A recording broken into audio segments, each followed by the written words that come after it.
Hello good morning friends, welcome to Deviji channel. ఈరోజు మన recipe వచ్చేసి చికెన్ పకోడీ. ఈ చికెన్ పకోడీ చాలా టేస్టీగా చాలా బాగుంటుంది ఫ్రెండ్స్. అలానే ఎంతో కలర్ఫుల్గా కనిపిస్తుంది కదా. మరి ఈ కలర్ఫుల్ అయిన చికెన్ పకోడీని మనం ఈరోజు సండే స్పెషల్గా తయారు చేసే విధానం కూడా చూసేద్దాం. ఒక కేజీ మనం ఇలా రెడీ చేసి పెట్టుకున్నామంటే చికెన్ పకోడీని ఇంటిల్లిపాది తినచ్చు. అలాగే బయట కొనాలంటే చాలా రేటు ఉంటుంది. మరి ఈ ఎంతో కలర్ఫుల్ ఎంతో టేస్టీ అయిన ఈ చికెన్ పకోడీ తయారు చేసే విధానము ఇప్పుడు మనం చూసేద్దాం. ముందుగా ఒక గిన్నె తీసుకుని 2 స్పూన్లు బియ్యం పిండిని మరియు మనం ముందుగా కడిగి శుభ్రపరచుకున్న చికెన్లోంచి బోన్లెస్ని అయితే ఇలా బోన్ లేకుండా తీసుకున్నా ఫ్రెండ్స్. మీ ఇష్టం, అది బోన్స్తో కూడా వేసుకోవచ్చు, బోన్స్తో వేసుకున్నా కూడా చాలా బాగుంటుంది ఫ్రెండ్స్.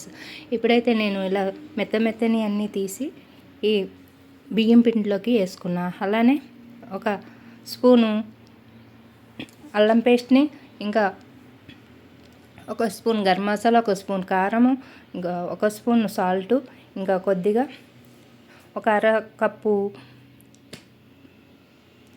శనగపిండిని అయితే తీసుకున్నా ఫ్రెండ్స్. అలాగే నిమ్మకాయ రసం పిండుకుంటూ ఇలా ఒక హాఫ్ సెకండ్ నిమ్మకాయ రసం అయితే సరిపోతుంది. ఇలా కొద్దిగా శనగపిండి వేసుకుంటూ ఇలా కలిపేసుకోవాలి. చూడండి, ఇలా శనగపిండి కొద్దిగా నిమ్మరసం వేసుకుని, దీంట్లో వాటర్ కలపవలసిన అవసరం లేదు. నిమ్మరసం ఉంటుంది కదా, అలానే మనం చికెన్ కడిగి పెట్టుకున్నాం కదా, ఆ వాటర్ ఉంటుంది కదా, అలానే దాంతో సరిపోతుంది. ఇలా కొద్దిగా చిటికెడు ఫుడ్ కలర్ని కూడా వేసుకుని కలిపి ఒక 10 నిమిషాలు పక్కనే నానబెట్టుకోవాలి. ఇప్పుడు డ్రీపైకి సరిపడా ఆయిల్ని అయితే తీసుకుని దాంట్లోకి ఇలా మనం ముందుగా మ్యాగ్నెట్ చేసి పెట్టుకున్న చికెన్ని ఇలా పీసులుగా వేసుకుని ఇలా కలుపుకుంటూ ఈక్వల్గా వేపించుకోవాలి. చూడండి, ఎంతో కలర్ఫుల్ అయిన చికెన్ పకోడీ రెడీ అయిపోతుంది.